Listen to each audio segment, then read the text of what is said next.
9페이지 전속 중개계약입니다.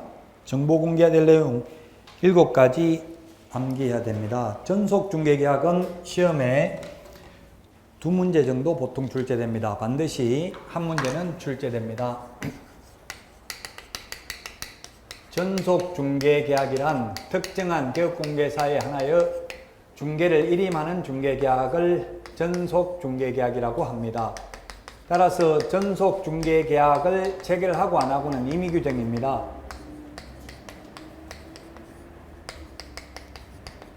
시험에 의뢰인과 기업공개사가 중개계약을 체결하는 때에는 반드시 전속 중개계약을 체결하여야 한다 하면 X입니다. 전속 중개계약을 체결해도 되고 안 해도 되는데 전속 중개계약을 체결한 때에는 반드시 전속 중개계약서를 사용해야 됩니다.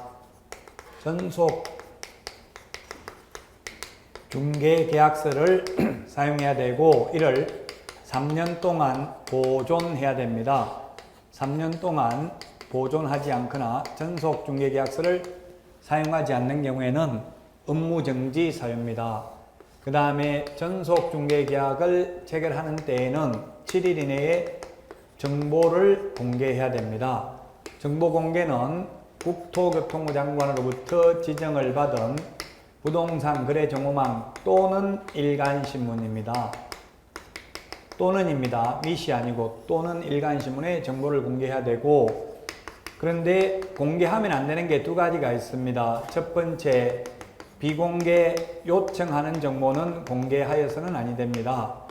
그 다음에 의뢰인의 주소, 성명 등 인적 사항에 관한 정보도 공개하면 안 됩니다.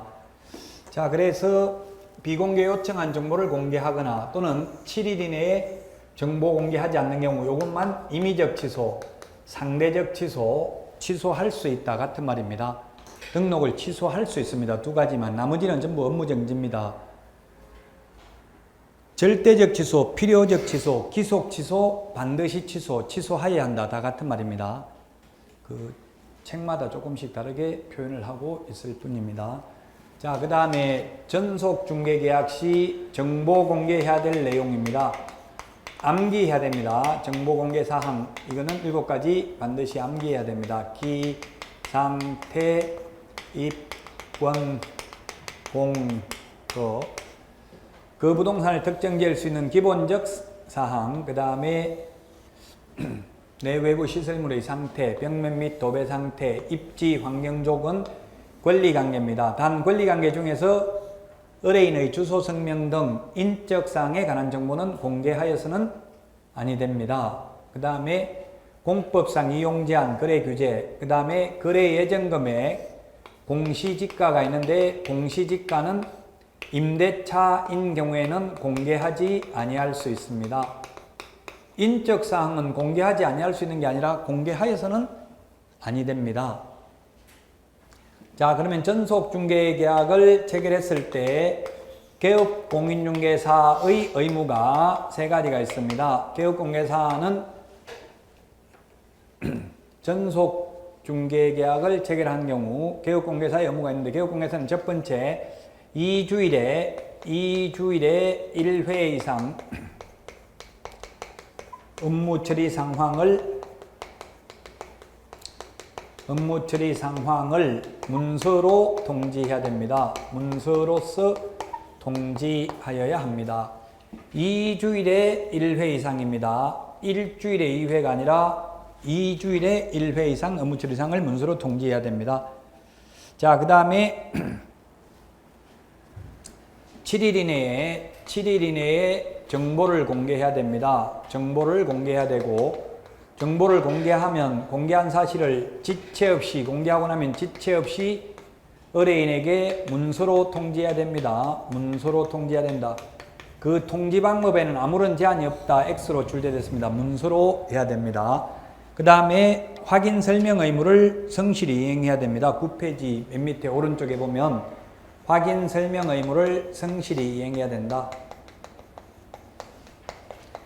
확인 설명은 어떠한 경우에도 생략할 수 없습니다. 그럼 전속 중개계약을 체결했을 때만 확인 설명하면 되고, 일반 중개계약은 확인 설명 생략할 수 있다. X죠.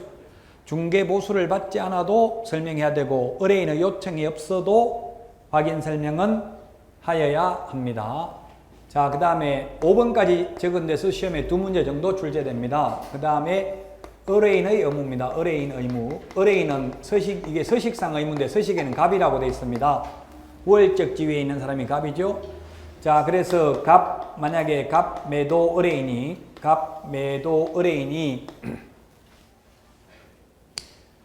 A라는 개업공개사와 A 개업공개사와 전속중개계약을 맺었습니다. 전속중개계약을 맺어놓고는 A 개업공개사가 아닌 전속을 맺은 개업공개사가 아닌 B 개업공개사에게 중개를 의뢰만 한다고 해서 위약금을 물어야 되는 건 아니고요. 의뢰하여 거래한 경우입니다. 거래를 해야 됩니다. 10군데 A라는 개업공개사와 전속을 맺어놓고 다른데 10군데 의뢰를 했다고 해서 위약금을 10번 물어야 되는 거 아니죠? 그 중에서 거래가 이루어진 거 한 건만 위약금을 지급하면 됩니다. 위약금은 그가 지불하여야 할 중개 보수 100%입니까? 50%입니까? 얼마? 100%에 해당되는 위약금을 지급해야 됩니다. 굳이 퍼센트로 따지면 서식에는 100%라고 안 돼 있고 중개 보수에 해당하는 위약금이라고 돼 있죠. 중개 보수에 해당하는 금액을 퍼센트로 따지면 100%라고요. 자, 그 다음에 A 개업공개사가 소개시켜준 다른 매수 의뢰인 을과 개업공개사를 배제한 채 다이렉트로 의뢰인들끼리 거래를 했다 하더라도 역시 중개보수에 해당하는 위약금을 A 개업공개사에게 지불하여야 합니다. 그러나 의뢰인 스스로 발견한 거래 상대방과 직접 계약을 한 경우에는 중개보수의 50%, 여기 50%가 나오죠? 50% 범위 내에서 개업공개사의 소요된 비용을 지불하되 사회통념상 상당하다고 인정하는 비용만 지불합니다. 그래서 이 셋 중에서 가장 적은 금액 하나만 지급하면 됩니다. 만약에 중개보수가 100만 원이었습니다. 근데 비용을 60만 원 지출해도 상당 금액은 얼마인지 안 나와 있다면 중개보수의 50%인 50만 원만 비용으로 인정해 주죠. 무한대로 인정해 주는 게 아니고 50%라는 말은 스스로 발견했을 때만 있고 여기는 100%입니다. 굳이 따지면 서식에는 100%라고 안 돼 있고 중개보수에 해당하는 위약금이라고 돼 있어요. 그걸 퍼센트로 따지면 100%라는 이야기예요. 그러나 스스로 발견한 경우 무조건 50%를 주는 게 아니라 일단 비용 지출한 게 있어야 되죠. 비용 지출한 거 없으면 한 푼도 받을 수가 없습니다. 자, 마지막 5번입니다. 유효기간입니다. 유효기간이 원칙 3월 예외 당사자 약정입니다. 유효기간 원칙 3월 예외 당사자 약정입니다. 예외 당사자 약정입니다. 원칙 3월 예외 당사자 약정입니다. 유효기간은. 자, 그래서 전속중개계약에 대해서도 반드시 한 문제는 출제됩니다. 자, 다음은 확인설명입니다. 10페이지. 확인설명해야 될 사항 왼쪽에 9가지, 그 다음에 오른쪽에 매수신청 대리 대상물 확인설명해야 될 사항 4가지 암기해야 됩니다. 자, 확인설명도 시험에 한 문제는 반드시 출제가 됩니다. 확인설명도 반드시 한 문제가 출제가 되는데 확인설명 의무가 있고 그 다음에 확인설명서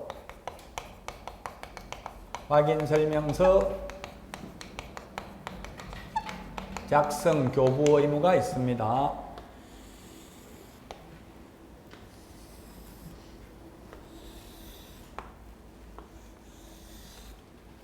자, 확인 설명 시기, 그 다음에 대상, 방법 또는 내용, 그 다음에 위반시 제재.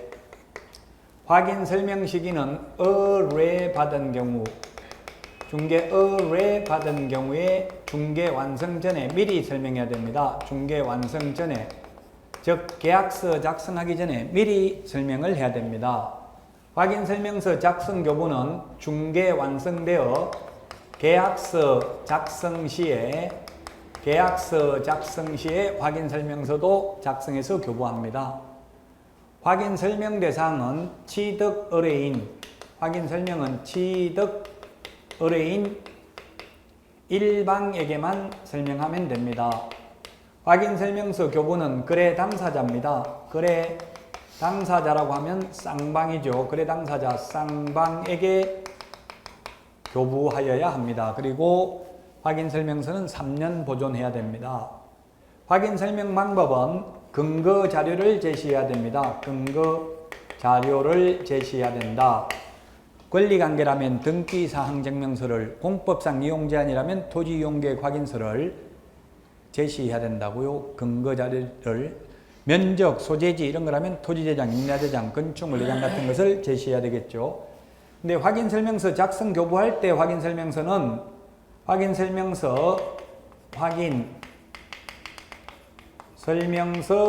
서식이 1의 서식부터 4의 서식이 있습니다. 1의 서식은 주거용, 2는 비주거용, 3은 토지, 4는 임목광업재단, 공장재단입니다. 이 확인설명서 영문 서식이 있어요? 없어요? 영어로 된 서식은? 있습니다. 영문 서식. 확인설명서 서식 4가지 해당 서식을 교부하면 됩니다. 자, 위반했을 때 확인설명을 하지 않거나 근거자료 제시하지 않았을 때에는 500만 원 이하의 과태료입니다. 500만 원 이하의 과태료.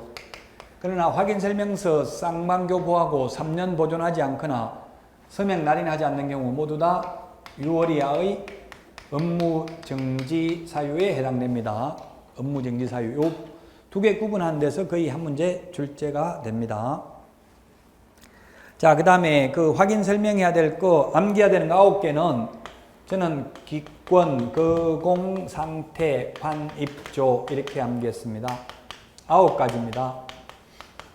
그 부동산을 특정지을 수 있는 소재지, 면적, 지목 등의 기본적 사항, 그 다음에 권리관계, 거래 예정금액입니다. 거래 금액이 아니고 거래 예정금액, 중개보수 산출 내역도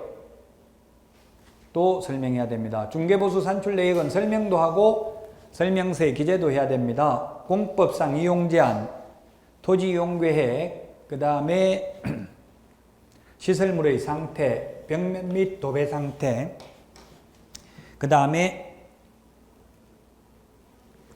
1조, 소음, 진동, 환경조건, 그 다음에 입지조건, 취득 관련 조세의 종류 및 세율입니다. 취득세, 농어촌 특별세, 지방교육세 3개를 확인설명서에 기재하도록 되어 있습니다. 양도 관련 조세는 설명할 필요 없습니다. 그러나 매수 신청 대리는 그게 4번에 보니까 뭡니까? 취득함에 따라 부담할 조세를 설명하는 게 아니라 취득함에 따라 인수해야 되는 권리, 유치권, 예고등기, 분묘기지권, 법정지상권 이런 것들이 있으면 설명해야 됩니다. 자, 그래서 확인 설명해야 될 내용 9가지 꼭 암기해야 되고요. 확인 설명서에는 보면 기본 확인사항이 있고 세부 확인사항이 있습니다. 지금 프린트에 없는 거 말씀드리고 있는데 기본 확인사항은 개업공개사가 혼자서 확인할 수 있는 거고 세부 확인사항은 의뢰인한테 물어봐야 알 수 있는 거죠. 그래서 실제 권리관계, 내외부 시설물의 상태, 벽면 및 도배 상태, 1조, 소음, 진동 등 환경 조건은 상태에 관한 자료를 요구할 수 있습니다. 자료 요구에도 의뢰인은 응할 의무는 없죠. 불응해도 되고 불응한 경우에는 그 취지를 매수, 임차 의뢰인에게 설명하거나 설명서 서식에 기재하면 됩니다. 이 권리관계 등의 확인에 소요되는 실비는 매도, 임대 의뢰인이 부담하고 계약금 등의 예탁금 제도와 관련된 실비는 매수, 임차 의뢰인이 부담합니다. 자, 그래서 등기된 임차권은 기본 확인사항이고 등기 안 된 임차권은 세부 확인사항이죠. 기본 확인사항, 세부 확인사항 서식을 꼭 좀 보셔야 되겠습니다. 자, 그 다음에 11페이지입니다. 지체 없이는 여러분들이 보고 암기하시면 되고 성인이 7가지가 있는데 7가지가 있는데 그 승인 받는 거, 그 중에서 특히 7번을 좀 1번하고 6번하고 차이가 뭐예요? 다 똑같은데 1번하고 6번, 1번은 국토교통부 장관, 6번은 법원 행정처장 이렇게 차이 나죠? 그래서 1번은 중개업과 관련되는 거고 6번은 맨 뒤에 매수신청대리 규칙 제12조예요. 매수신청대리와 관련되는 거는 법원 행정처장 승인받아야 됩니다. 그 다음에 7번이에요. 7번 업무위탁 한번 보겠습니다. 업무위탁.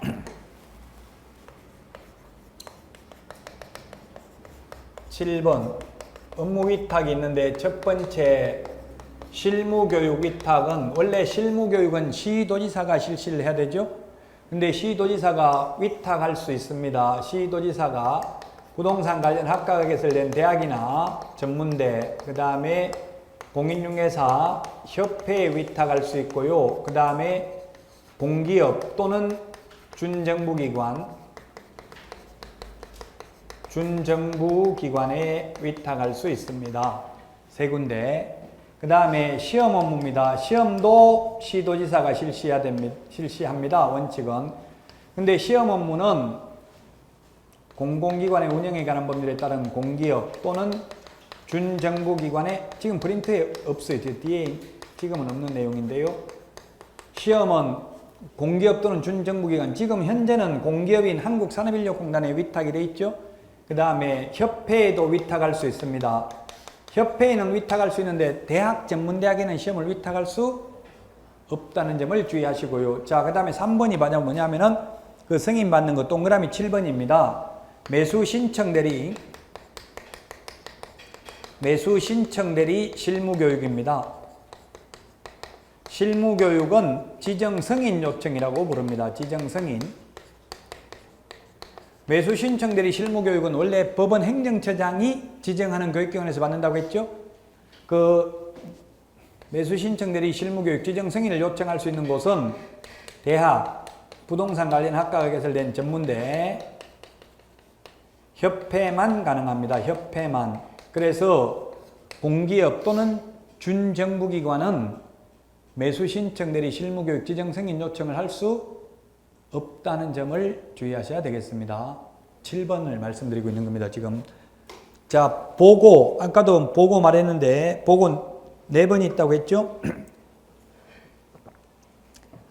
그 중에서 특히 4번 주의하시라고. 4번 부동산 거래 신고에 관한 법률에 의하면 등록관청은 신고가격 검증 결과를 시도지사에게 보고하고, 보고받은 시도지사는 매월 15일까지입니다. 15일 이내가 아니라 매월 15일까지 국토교통부 장관에게 보고하여야 합니다. 자, 그 다음에 그 통보, 통지 이런 말이 있는데 1번, 그 다음에 그 3번, 4번이 있는데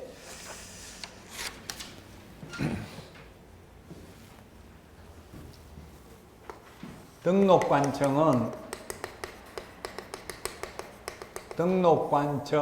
다음 달 10일까지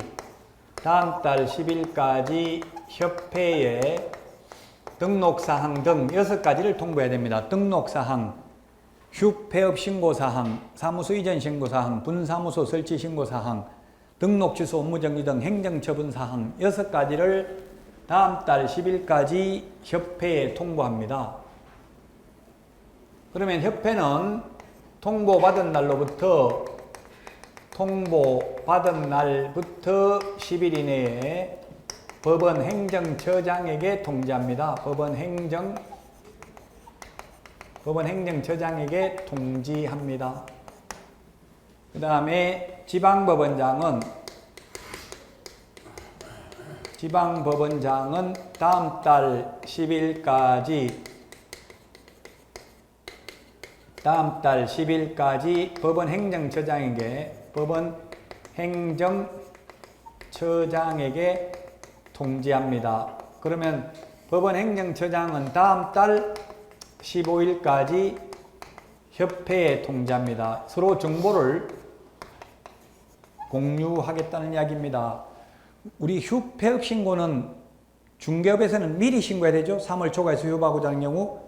근데 매수 신청 대리인 등록을 한 개업공개사는 휴업 사실을 사후 10일 이내에 지방법원장에게 신고해야 됩니다. 그런 등록 신고된 사항을 다음 달 10일까지 협회에 통지합니다. 자, 그러면 9월달 걸 모아가지고 10월 10일까지 지방법원장은 법원행정처장에게 통지하면 법원행정처장은 10월 15일까지 아니면 11월 15일까지 협회에 통지한다. 답이 뭐예요? 1번, 2번, 답은 언제까지? 답은 1번입니다. 그래서 이 다음 달하고 이 다음 달이 같은 달입니다. 그 다음 달이 아니고요. 이걸 다른 말로 하면 통보받은 날로부터는 5일 이내예요. 그 15일이라는 숫자도 4번 나오니까 주의를 하셔야 되겠습니다. 자, 그 다음에 12페이지. 12페이지 그 신고는 주의할 게 사전 신고인지 사후 신고인지를 주의해야 돼요. 사무소 이전 신고 1번은 사후 10일 이내 신고고요. 그 다음에 4번 휴폐업 신고는 미리 신고입니다. 5번 지부 설치 신고는 사후 신고입니다. 지회 설치는 사후 신고. 인장 변경 등록은 사후 7일 이내 변경 등록입니다. 그 다음에 그 11페이지에서 안 했는데 오른쪽에 협회 설립은 오직 인가입니다. 인가라는 말은 협회 설립 한 번밖에 없고요. 거래정보사업자는 지정받습니다. 지정이라는 표현 한 번 있습니다. 우리 공인중개사법에서는 허가라는 표현은 아예 없습니다. 공인중개사법상 허가라는 표현은 없어요. 건축법상 건축 허가 등이 있는데 공인중개사법에는 아예 허가라는 말은 전혀 없습니다. 자, 그러면 휴폐업 또 한 문제 나오니까 휴폐업 신고 정리하고 넘어가겠습니다. 휴폐업도 반드시 한 문제는 나온다. 휴업 신고가 있고 그 다음에 폐업 신고가 있고 그리고 재개 신고 그 다음에 변경 신고가 있습니다. 휴업 신고, 폐업 신고는 등록증을 반납해야 됩니다. 등록증을 반납해야 된다. 반납하러 가야 되니까 방문 신고만 가능합니다. 방문 신고 또는 신고서 제출만 가능합니다. 즉 전자문서에 의한 신고는 안 된다는 이야기입니다. 그러나 재개신고, 변경신고는 등록증을 이미 반납했기 때문에 또 반납할 수 없습니다. 미반납입니다. 반납하지 않습니다. 반납하지 않기 때문에 가지 않고 전자문서도 가능합니다. 전자문서도 가능하다. 모두 다 미리 신고입니다. 사전 신고입니다. 자, 그 다음에 휴업신고는 3월 초과해서 휴업하고자 하는 경우 신고합니다. 3월 초과해서 휴업하고자 신고합니다. 따라서 3월 이하인 경우는 신고할 필요 없습니다. 그리고 3개월을 초과하도록 업무 개시하지 않는 경우도 휴업 신고해야 됩니다. 안 하면 100만 원 이하가 들어옵니다. 6월 초과 무단 휴업하면 임의적 취소, 상대적 취소, 취소할 수 있다 같은 말입니다. 취소할 수 있습니다. 6월을 초과하면. 그래서 한 번 신고하면 6개월간 할 수 있습니다. 다만 부득이한 사유가 있으면 징집으로 인한 입영, 치약, 질병으로 인한 요양 등 부득이한 사유가 있으면 미리 휴업기간 변경 신고하면은 휴업기간을 연장할 수 있습니다. 변경할 수 있습니다. 미리 신고해야 됩니다. 그 다음에 휴업을 했다가 재개신고를 하면 반납받은 등록증을 즉시 반환해야 됩니다. 업무정지는 등록증을 반납하지 않기 때문에 재개신고 안 해도 된다고 했죠? 그런데 휴업신고는 등록증을 반납했기 때문에 업무를 재개하려면 반드시 재개신고를 하여야 합니다. 6월 초과 무단휴업만 임의적 취소고 나머지 3월 초과 무단휴업, 폐업신고, 재개신고, 변경신고 위반은 모두 100만 원 이하가 들어옵니다. 미리 신고입니다. 그러나 아까도 말했지만 매수 신청 대리인 등록을 한 개업공개사는 지방법원장에게 사후 10일 이내에 한 번 더 신고를 하여야 합니다.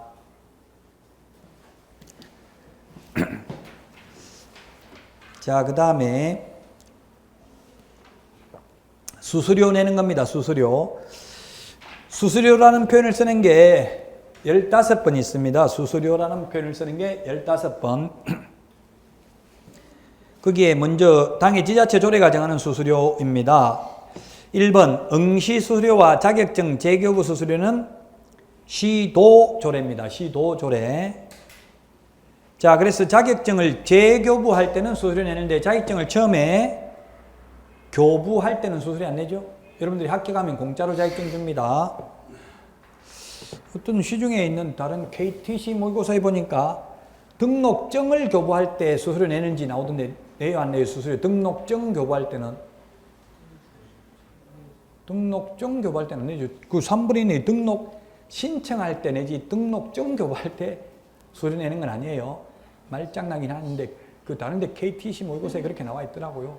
특정 업체를 선전하는 것 같긴 하지만 제가 거기 있으면 강의도 안 하는 거고요. 어쨌든 이게 그런 말장난이 심하다고요. 등록 신청할 때 등록증 재교부 신청, 물론 이번 자격증도 자격증 재교부 신청할 때 내는 거예요. 다 신청할 때 냅니다. 그 다음에 분사무소 설치 신고할 때 분사무소 설치 신고 필증 재교부 신청할 때 3, 4, 5, 6번은 시군구조례입니다. 시군구조례. 중개 수수료만 중개보수로 바뀌고 나머지는 아직도 다 수수료라는 표현 쓰고 있다고 했죠? 자, 6개인데 제가 15개라고 했는데 여기 보면 지금 14개밖에 안 되는데 자격증 교부는 수수료 안 낸다는 것도 포함해야 됩니다. 그 참고 표시해놨잖아요. 자격증 교부 신청은 수수료 내지 않습니다. 자격증 교부는 합격자 공고일로부터 1월 이내에 자격증을 교부하죠. 그래서 수수료 내지 않는다. 자, 그 다음에 오른쪽에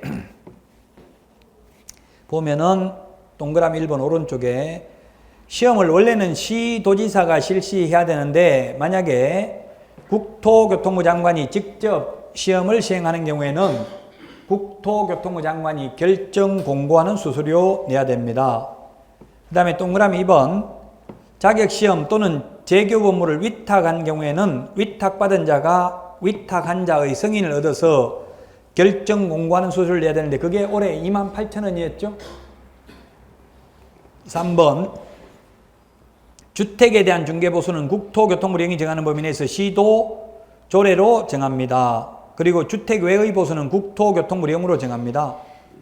그래서 그 국토교통부령에 보면 85제곱미터 이하 주거용 오피스텔은 매매는 0.5, 임대차는 0.4라고 되어 있습니다. 그 외에는 매매든 임대차든 모두 0.9 범위 내에서 당사자 협의에 의해서 받죠. 임목, 광업재단, 공장재단, 상가, 토지 전부 다 0.9입니다. 매매든 임대차든. 자, 그 다음에 4번에 매수신청 대리인 등록신청 수수료는 공인중개사는 2만원, 법인은 3만원이고요. 정부 수입인지로 납부해야 됩니다. 수입인지는 국세입니다. 수입정지는 지방세고요. 그 다음에 매수신청 대리와 관련되는 수수료입니다. 매수신청 대리와 관련되는 수수료인데 왼쪽에 그 동그라미 7번에 있는데 상담 및 권리분석 수수료는 50만 원이고요. 그 다음에 오른쪽에 또 동그라미 1번 자꾸 왔다 갔다 하는데 매수인이 된 경우에는 감정가 1% 또는 최저매각 가격의 1.5% 중에서 낮은 금액을 받을 수 있어요? 높은 금액을 받을 수 있어요? 아무거나 받으면 되죠. 높은 거든 낮은 거든 당사자 합의만 되면 아무거나 받아도 돼요. 왜 이런 말씀을 드리냐 하면은 상가 권리금 손해배상 청구는 현 임차인의 권리금 평가액하고 새로운 임차인이 지급하려는 권리금 중에서 낮은 금액을 초과할 수 없죠. 그 다음에 월차임 전환율, 주택은 1할 또는 기준금리 4배, 상가는 1할 2푼 또는 기준금리 4.5배 중에서 낮은 비율을 초과할 수 없죠. 근데 지금 여기서 매수신청 대리 수수료에서는 높은 걸 받아도 된다고요. 비교를 하라는 이야기입니다. 전부 다 위임계약 체결 전에 위임인에게 미리 설명해야 됩니다. 사건 카드에 기록해야 되고요. 자, 그 다음에 다시 왼쪽에 동그라미 8번 매수인이 되지 못한 경우도 50만원. 실비는 우리 중개업 관련해서 권리관계 등의 확인에 소요되는 실비는 매도, 임대, 그 밖의 권리를 이전코자 하는 의뢰인이 부담하고요. 계약금 등의 예탁금 제도와 관련되는 실비는 매수, 임차, 그 밖의 권리를 취득하려는 의뢰인이 부담합니다. 그 다음에 매수 신청 대리 수수료는 원거리 교통비, 거기다 더 추가하면 원거리 출장비는 받을 수 있어요. 그러나 근거리 교통비, 가까운 거리의 교통비나 등기부 등본 비용은 따로 받을 수 없다라고 돼 있죠. 자, 그러면 문제 내보겠습니다. 문제 그 보고 지금까지 했던 거 보고 답해 보십시오. 매각 허가 결정이 되어 매수인이 된 경우에 감정가 1% 또는 최저 매각 가격의 1.5% 중에서 합의된 금액을 받는 거 이외에 추가로 얼마까지 최대한 더 받을 수 있습니까? 1번 30만 원, 2번 50만 원, 3번 80만 원, 4번 100만 원, 5번 130만 원. 답이 뭐예요? 매수인이 된 경우에 감정가 1% 또는 최저 매각 가격 1.5% 외에 추가로 최대한 얼마까지 더 받을 수 있는가? 50만 원 X.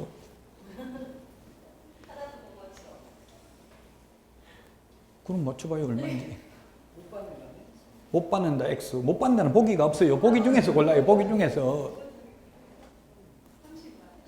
30만 원 X. 지금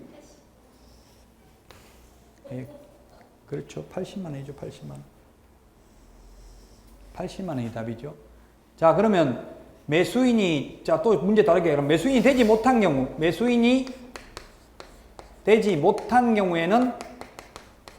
경우에도 최대한 얼마까지 받을 수 있습니까? 이번엔 답이 80만 원인데 문제를 바꿨습니다. 매수인이 되지 못한 경우는 최대 얼마까지 받을 수 있냐고요? 50만 원 X. 오픈북 테스트입니다. 그 자료 안에 다 있어요. 답은 매수인이 되지 못한 경우 최대한, 매수인이 되지 못했는데 최대한 얼마까지 받을 수 있냐고. 최대한 받는다면 50만 원하고 원거리 교통비. 그럼 최대한 원거리 교통비 최대한 많이 들어갔다고 보고요. 최대한 100만 원 X, 50만 원 X, 80만 원 X. 답은 130만 원이죠. 자, 그러면 처음에 매수인이 된 경우에는 왜 80만 원이냐면 매수인이 된 경우에도 뭐 받을 수 있어요? 30만 원 실비 받을 수 있고요. 그 다음에 상담 및 권리 분석 수료 50만 원 받을 수 있죠. 그래서 80만 원이고요. 매수인이 되지 못한 경우는 여기에 또 추가로 50만 원 더 받잖아요. 매수인이 되지 못한 경우에도 이거 실비 받을 수 있고 상담 및 권리 분석 수료 받을 수 있고 또 매수인이 되지 못한 경우 50만 원 받을 수 있잖아요. 추가로 더 최대 130이잖아요.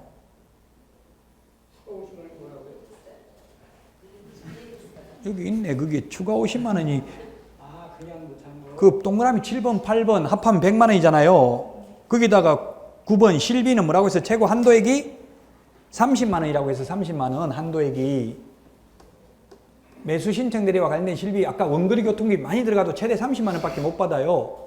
합하면 130이잖아요.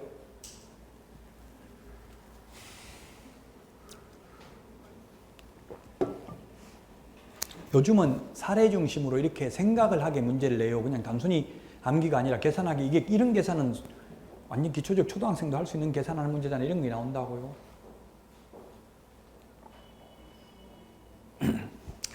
그래서 수수료와 관련된 표현이 반드시 시험에 나온다. 15번 있는데 한 개는 반드시 출제된다. 최소한 한 개 지문 이상은 꼭 정리하셔야 됩니다. 이 수수료와 관련되는 거.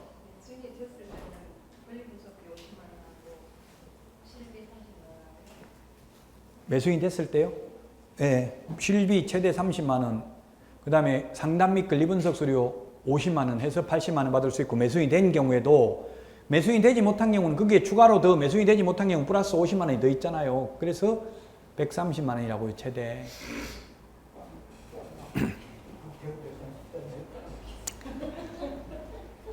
12페이지 교육제도 비교입니다. 교육제도 시험에 반드시 한 문제는 출제됩니다. 자, 그래서 이거 여러분들 옆자집에 암기해야 되고 실시권자 중에서 아까도 말했지만 시도지사가 할 수 없는 거는 경매 실무교육, 즉 매수 신청대리 실무교육 하나밖에 없네요. 매수 신청대리 실무교육은 좀 전에 했죠. 지정 승인을 요청할 수 있는 곳은 대학 전문대 협회만 가능하고 공기업 또는 준정부기관 안 된다고 했고요.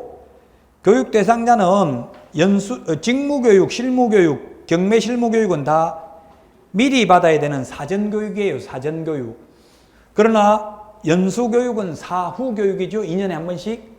그 다음에 거래사고 예방교육은 개업공개사 등에 대해서 국토교통부 장관 시도의사 등록관청이 실시할 수 있습니다. 자, 그 다음에 교육 내용 주의하셔야 됩니다. 직업윤리가 교육 내용으로 들어가 있지 않는 것은 거래사고 예방교육밖에 없고요. 중개실무교육은 법률 지식 밑줄 치시고요. 그 다음에 연수교육은 법제도의 변경사항입니다. 연수교육은 2년에 한 번씩 받으니까 법 바뀐 거 말해야 되겠죠? 실무교육은 초보자들이 받는 교육, 실무교육입니다. 그래서 법률 지식을 반드시 알아야 됩니다. 요것만 차이나요. 법률 지식하고 법제도의 변경사항. 제가 이런 것도 모의고사에 냈는데 이번 8회 때 있었는지 모르겠는데 실무교육, 중개실무교육은 법률 지식, 연수교육은 법제도의 변경사항. 요것만 차이나고 나머지는 다 똑같다고요. 그래서 여러분들이 지금 합격, 여기 있는 분들은 거의 다 합격하실 텐데 합격하시더라도 바로 개업하면 안 됩니다. 가급적이면 취직하는 게 좋고요. 근데 솔직히 말하면 연세 많이 드신 분은 취직을 안 받아줘요. 솔직히 말하면.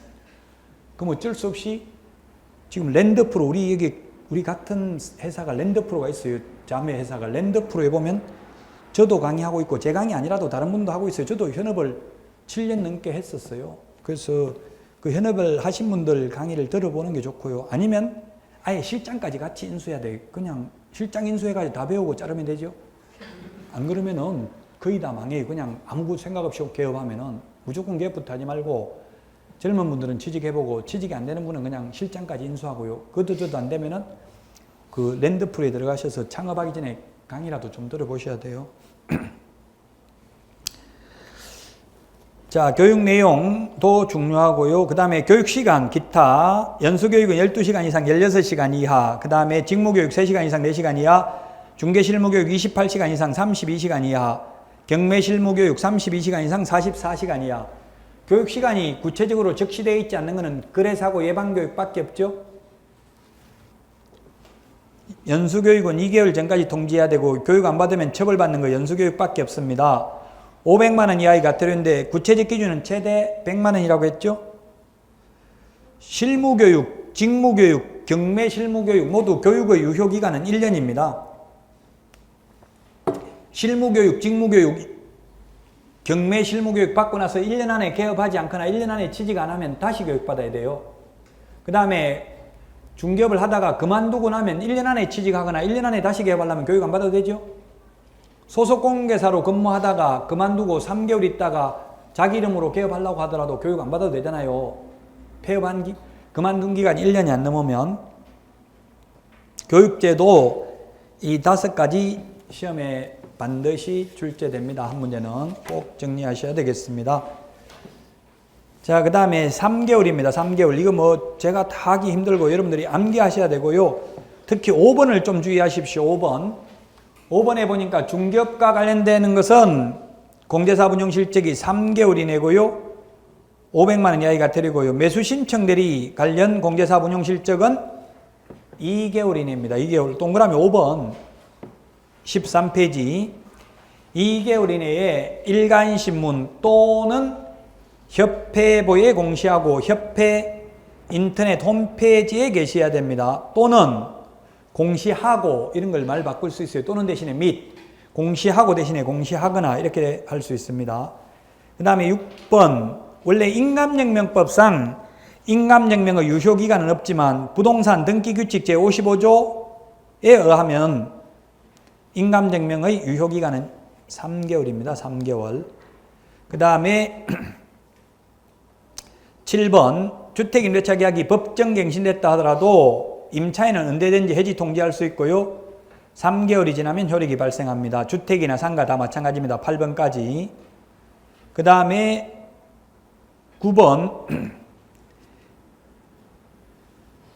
9번에 보면은 임대인이 임대차 기간이 끝나기 3개월 전까지 갱신거절 통지 안 하면은 법정 갱신, 묵시적 갱신이 됩니다. 여기 많이 좀 빠졌네요. 제가 강의하면서 내드린 자료보다는 많이 빠졌는데 10번 하나만 더 적어놓으면 권리금 회수기회 보장 10번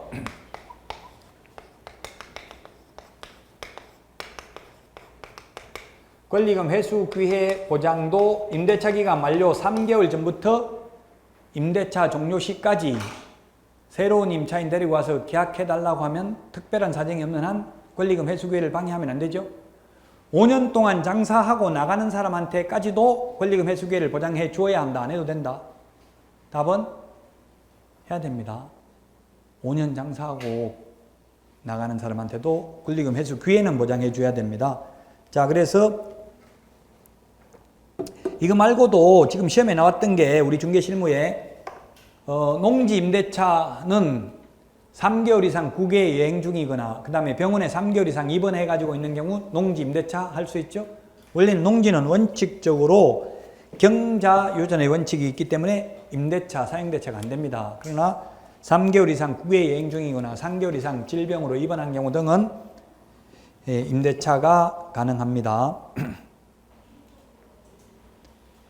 자, 그 다음에 3년이라는 표현도 다 암기해야 될 내용인데요.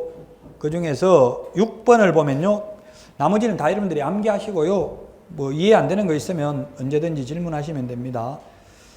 6번은 업무정지 처분은 해당 사유가 발생한 날부터 3년이 경과한 때는 일을 할 수 없다. 이걸 뭐라 하냐면 소위 제척기간이라고 합니다. 제척기간. 일부 책에서는 소멸시효라고 적어놓기도 했는데 정확하게 말하면 제척기간입니다. 민법에서 소멸시효와 제척기간이 차이 나는 것은 뭐냐면 소멸시효는 중단시킬 수가 있습니다. 근데 제척기간은 불변의 기간입니다. 가장 큰 차이점이. 업무정지는 이거 헷갈려 하는 분이 많은데 업무정지는 그 사유가 발생한 날로부터 3년 지나면 업무정지 할 수 없습니다. 그런데 업무정지를 회피하기 위해서 폐업을 했다면 폐업기간이 1년을 초과하면 폐업신고 전에 위반 행위로 인한 업무정지 못하죠. 이거하고 반드시 구분해야 돼요. 그리고 폐업기간이 3년을 초과하면 폐업신고 전에 위반 행위로 인한 등록 취소 할 수 없습니다. 근데 업무정지 제척기간은 이 폐업을 하지 않았다 하더라도 3년이 지나면 무조건 업무정지 처분을 할 수 없습니다. 자, 그 다음에 거기에 13번, 14번까지 있는데 3년. 거기 실무교육 강사요건이 있는데 강사요건은 시험에 그렇게 자주 나오진 않은데 강사요건을 보면 박사학위는 경력 필요 없죠? 제가 경기도에서 연수교육 하니까 박사학위 있으니까 1.5배 50% 더 주더라고요. 제가 태어나서 최고 강사를 많이 받아봤는데 그 공무원 복무 규정에 박사학위 있으면 더 줘야 된다 하더라고. 똑같이 강의는 못했는데도. 학원에는 전혀 그런 거 없지만 그런 건 공무원들은 있더라고요. 그게 박사학위 있으면. 자, 박사학위는 그래서 경력 필요 없습니다. 박사학위만 있으면 됩니다. 석사 3년 이상 유경험자, 공인중개사 3년 이상 유경험자, 대학교 전임 강사 2년 이상 유경험자, 7급 이상 공무원 6개월 이상 유경험자, 변호사 2년 이상 유경험자이어야 합니다. 그래서 석사나 공인중개사나 같은 겁니다. 그럼 경력이 가장 짧아도 되는 것 뭐예요? 답이?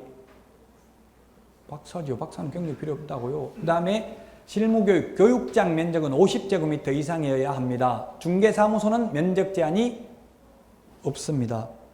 지금 13번, 14번 그냥 강사 요건이 나오길래 다른 강사 요건까지 다 말한 거예요, 지금.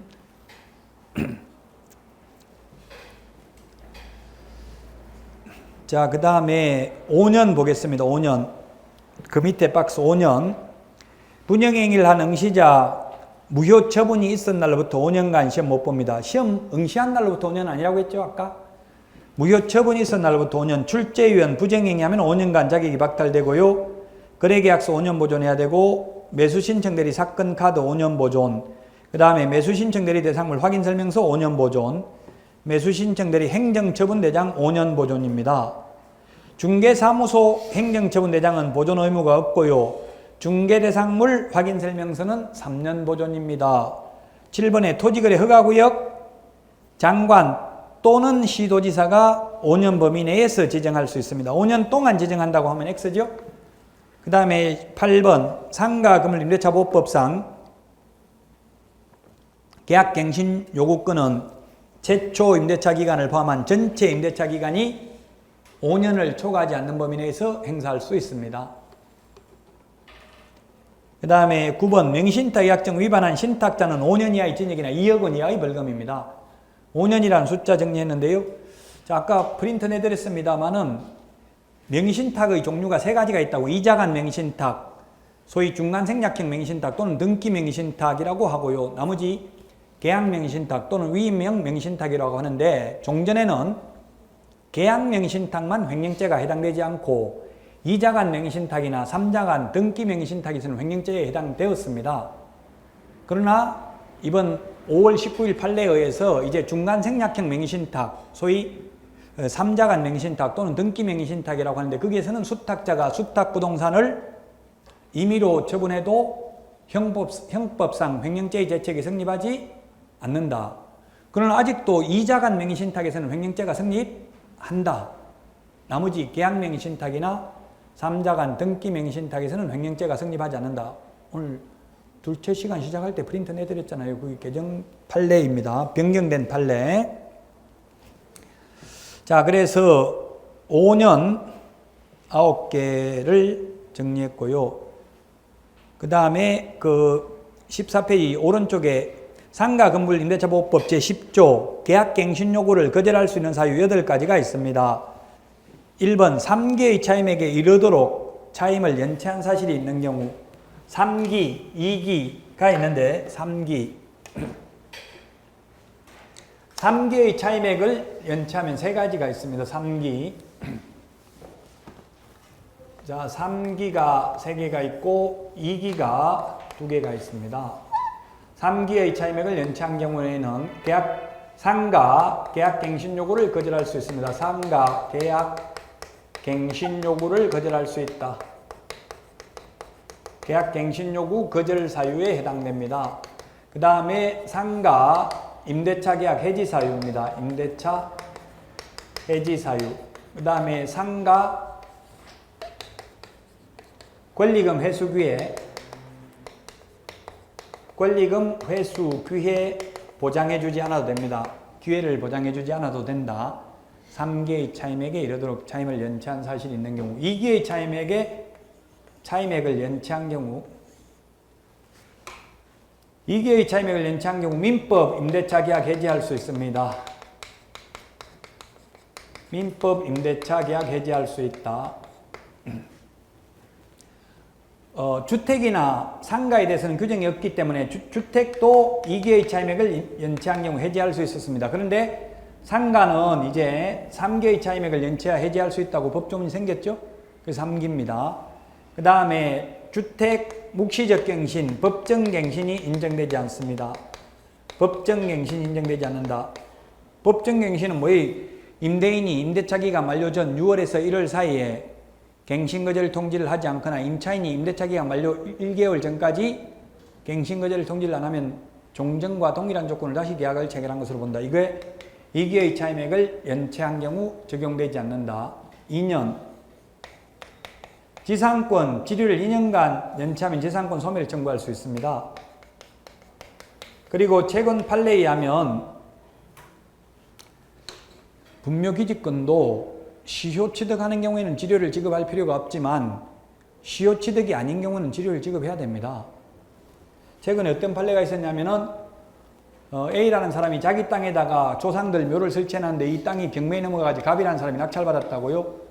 이런 경우는 지료 달라고 할 수 있어요. A한테. 지료 소송을 했는데 지료 소송을 하는데 1년 걸렸어요. 그리고 지료액이 확정됐어요. 판결 확정되고 나서 또 지료를 연체했습니다.